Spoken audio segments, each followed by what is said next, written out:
قالوا تقيين لإسطنبول بنغلاديش بغداد وعربستان السعودي كمالا دولة إسلامي داعش بربسيارة خواج هناك جوانا راقا هانديا قومين بيلا كانوا هي كارين تيرورستيا دافرين جدا جداين جيهاني فادقرين يعني جواك هناك العراق دبيجن أفا نشانا دماهية داعشة دقل ما راستا وخا جي لندن دكتور سيفان سعيد مع مستوى زانستين سياسي دكتور سيفان أم لبندا برسفينا ما بسيارة خوا كر روش باش راستي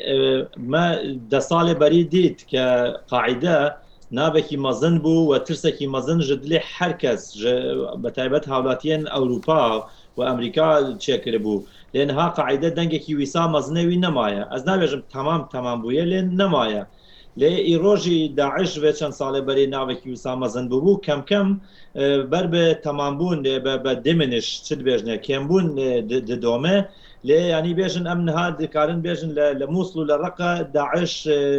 كم بهز بويا وافلوا جد جس بس اخوانا معايا من بج نخاد نامينه يعني دخوازي بيجه هر قوات اخويا داوي بكاره لناف العراق وسوريا دا چه بكا لي داعش تشتكي مزنتر دكا او جي اوا در ديگر در دنج خو ودكا مثلا نهال بنغلاديش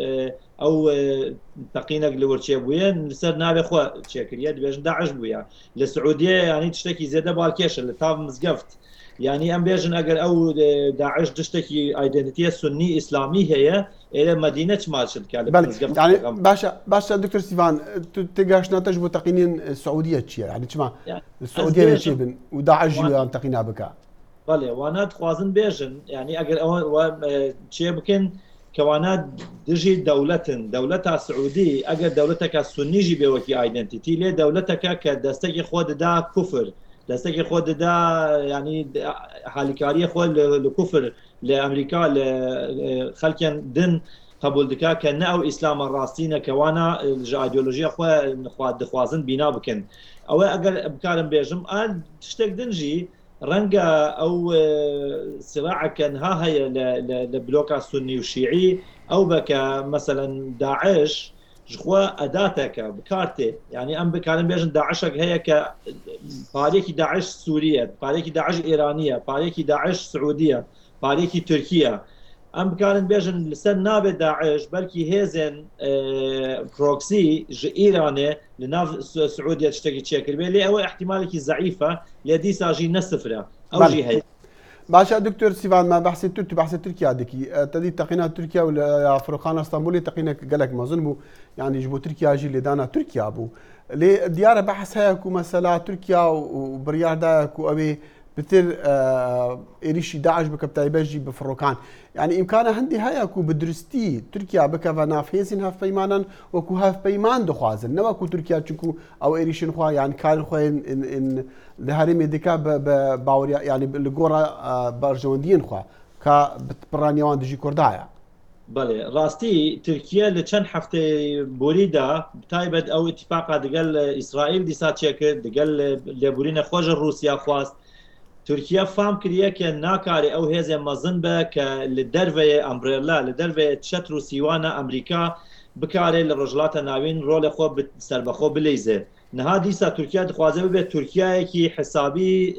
بسمع وطاعه خو جبو روجافا تشبكا جبل وان تشتاد دخوازه تشتك بكا كواناي كوليشن فورسز هيزن ناونتوي حفيمان قبول بكن او جي او لازمه اعلان الشر خو دقل داعش بكا داعش ليه تشتكي باكيش هي ام بزانن بارسال لفورن بوليسي ماجازين دبيجيك نزيه 1000 خلق كبيرسونال سي اي اي لناف دولتها ترك لناف دولتها ترك ولناف هيزن مزنه تركي دا دخبتن ونزيه 10000 تلفون جوداري تكرن يعني هر انفورميشن لناف تركيا تشبه يعني روجاوات زانه و اوی بالکشتر او که دو روز بری به تقین استانبول چه بویه لاتاتورک ایرپورت امریکا هشداری دایا که تشتکی وسات چه دبه لی ترکیه گوداری نکریا تشتکی زیاده بالکشه يعني ام بیژن ترکیه خوازه وکی سیناریو کی بیژه نیو دستک بدا داعش جبو وین تشتا بکا کی بخو دیسا حساب بکا وکی کسکی انتی داعش وكي دولتك وانتيتيكي انتي داعش او تشتكي باكيشه لان